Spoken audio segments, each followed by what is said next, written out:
was 'n bietjie triangular drama hier.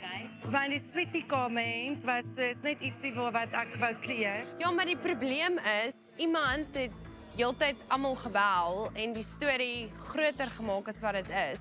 En toe raak dit nou half soos 'n krapperige storie tussen ons almal. En toe praat ons net daaroor, want dis eintlik niks. Ek sal sommer sê, ek sal sommer my kant stel. So, dit was nie, ek het liefde ek niemand anders te gebel nie. Jy weet ek nie eers jou gebel nie.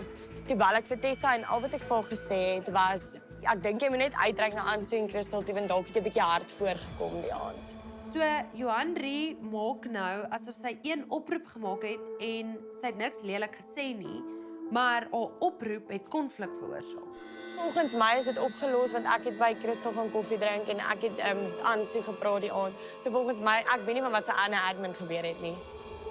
Toe gaan Johan Rie en maak asof ek en sy die probleem opgelos het en eintlik tot vandag toe het ons nog nie daaroor gepraat nie. Is dit waar die vibe gegaan het by die trampolien storie? Want daar het ek 'n vibe gekry tussen julle. Ek sit op my plekkie en hier gaan ons. En dit is letterlik soos Wimbledon, is links en regs en links en regs. En ek soos, oh. Ek het met Anso terug gepraat en dit was nie vir my lekker geweest dat ek geweet het. Obviously ek praat nie met ek kan nie meer met haar praat nie. Bring nie aan 'n fout.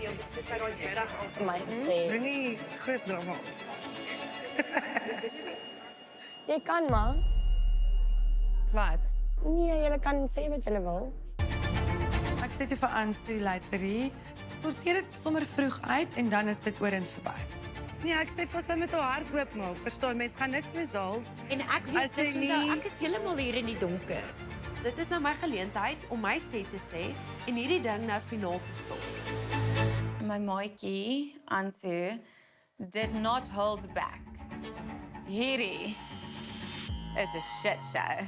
Ek en Johan Rie het actually gister 'n verskriklike groot bekleierery gehad, sodat ek vir gesê het ek wil nie weer met jou praat nie. Die persoon wat die fight veroorsaak het 'n verskriklike storie van Johan Rie vertel. Ek het Johan Rie gebel en ek het vir gesê ek dog dis jou vriendin. Toe sê ek nee, sy is nie my vriendin. Toe vra is nie wat jy gesê het nie, Johan Rie. My foon. Man, jy het my nie kans gehad gee om te praat, jy druk die foon in my ore dood. Anso, jy was baie lelik geweest. Jy het op my geskree. Ek het gesê die persoon is nie my vriendin nie. Toe wil ek net sê, maar ek noem nie enigiemand my vriendin nie. Toe druk jy die foon dood en toe blok jy my.